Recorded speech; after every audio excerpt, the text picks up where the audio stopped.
दोस्तों, स्वागत है आपका मेरे नए यूट्यूब चैनल पे जिसका नाम है सुमित की कहानियाँ।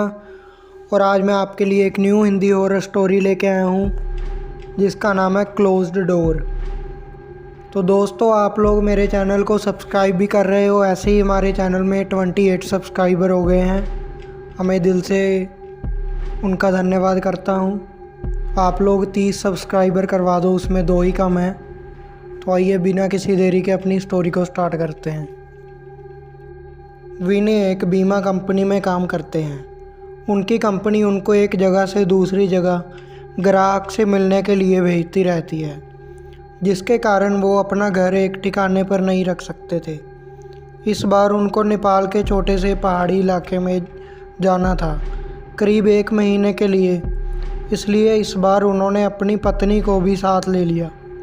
परिवार में सिर्फ वो और उसकी पत्नी ही रहती थी। विनय और उसकी पत्नी दोनों नेपाल के लिए निकल पड़े। वैसे भी ठंड का मौसम था और नेपाल में ऊपर से बहुत तेज़ बर्फ़ पड़ रही थी। वो लोग अपने घर पहुंच चुके थे। अपने घर तक पहुंचने के लिए उनको बहुत संघर्ष करना पड़ा, क्योंकि घर उनका छोटे से गांव में एक पहाड़ी इलाके में था, जिसकी वजह से दोनों बहुत थक चुके थे। रात के 12:30 बज चुके थे। जहाँ वो रह रहे थे वहाँ दूसरे घर एक दूसरों से बहुत दूर दूर थे। बाहर ज़ोरों से ठंडी हवा और बर्फ़ गिर रही थी। दोनों अपनी रज़ाई में दुबक कर आराम ही कर रहे थे कि अचानक उनको लगा कि किसी ने उनके घर का दरवाज़ा खटखटाया है। फिर उन्होंने सोचा कि क्या पता तेज़ हवा चलने की वजह से ऐसा हो रहा हो, इसीलिए उन्होंने उसको अनदेखा कर दिया। अगली सुबह विनय जिस काम के लिए आया था उसके लिए वो निकल पड़ा। उसकी पत्नी घर में अकेली ही थी। उसको समझ नहीं आ रहा था कि वो घर में बैठे वक्त कैसे बिताए। उसने सोचा कि चलो क्यों ना बाहर जा कर कुछ ही देख लिया जाए। बाहर ठंड तो थी पर हवा नहीं चल रही थी, इसीलिए उसने अपना स्वेटर पहना और बाहर निकलने को तैयार हो गई। जैसे ही उसने अपना घर का गेट खोला, वैसे ही देखती है कि घर के पास बने एक खंबे के पीछे एक छोटा सा बच्चा खड़ा है, जो उसको चुपके चुपके देख रहा है। विनय की पत्नी ने उसको अपनी ओर बुलाया, पर वो नहीं आया और वो वहाँ से भाग गया। अगले दिन भी कुछ ऐसा ही हुआ। वो लड़का उसको फिर से घूरे जा रहा था। इस बार उसकी पत्नी ने उस बच्चे को पकड़ लिया और पूछा कि तुम यहाँ क्या कर रहे हो। उस बच्चे ने कुछ नहीं बोला और ना ही कुछ बताया। विनय की पत्नी ने उससे उसके घर के बारे में पूछा, तब भी वो कुछ नहीं बोल रहा था।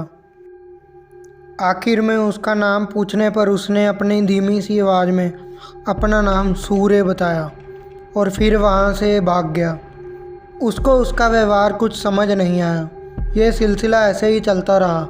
वो बच्चा रोज़ उसको खंबे के पीछे से निहारता रहता था। उस दिन रविवार की रात थी।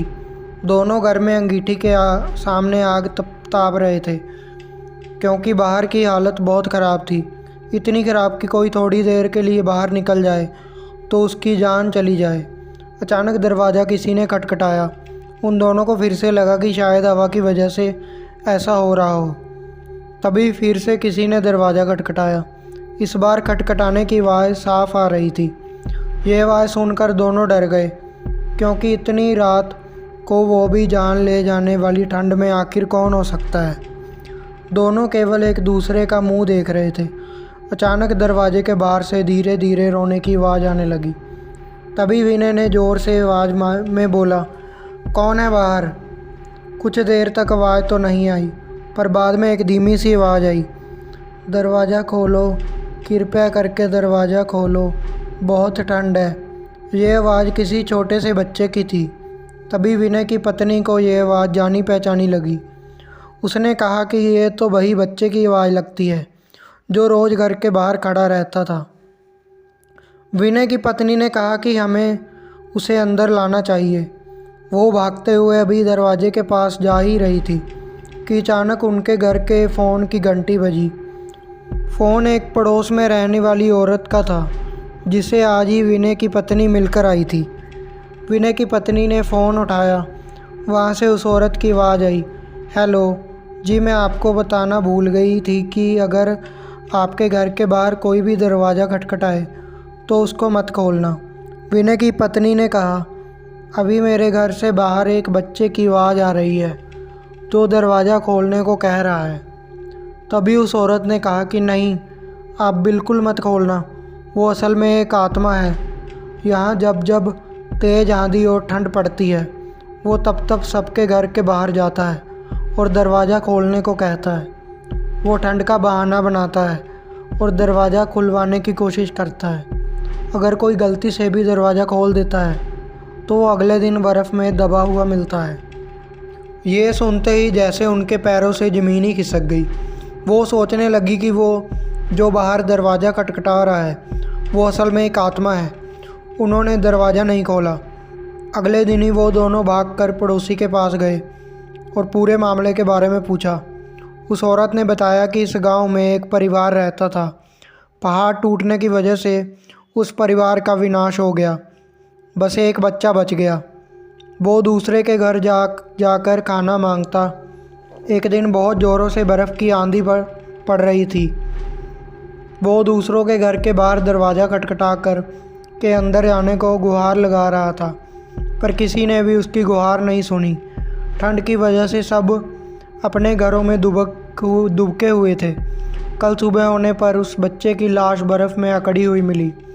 आज भी कभी भी ज़ोरों से बर्फ़ की आंधी आती है तो उसकी आत्मा सबके घर के पास आती है और गुहार लगाती है। ये सब सुनकर दोनों हैरान रह गए।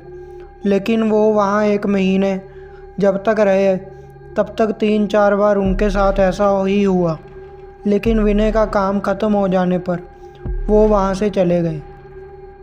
पर विनय की पत्नी के दिमाग में एक रहस्य हमेशा बना रहा कि उस घटना के बाद जो बच्चा उसे रोज़ घर के बाहर दिखता था वो कभी नहीं दिखा। सो आई होप गाइज़ आपको ये स्टोरी अच्छी लगी होगी। तो आप लोग ज़्यादा से ज़्यादा सपोर्ट दिखाएं अपने छोटे भाई को और वीडियो को लाइक करें, चैनल को सब्सक्राइब करके अपने फ्रेंड्स के साथ शेयर कर लें। Thank you.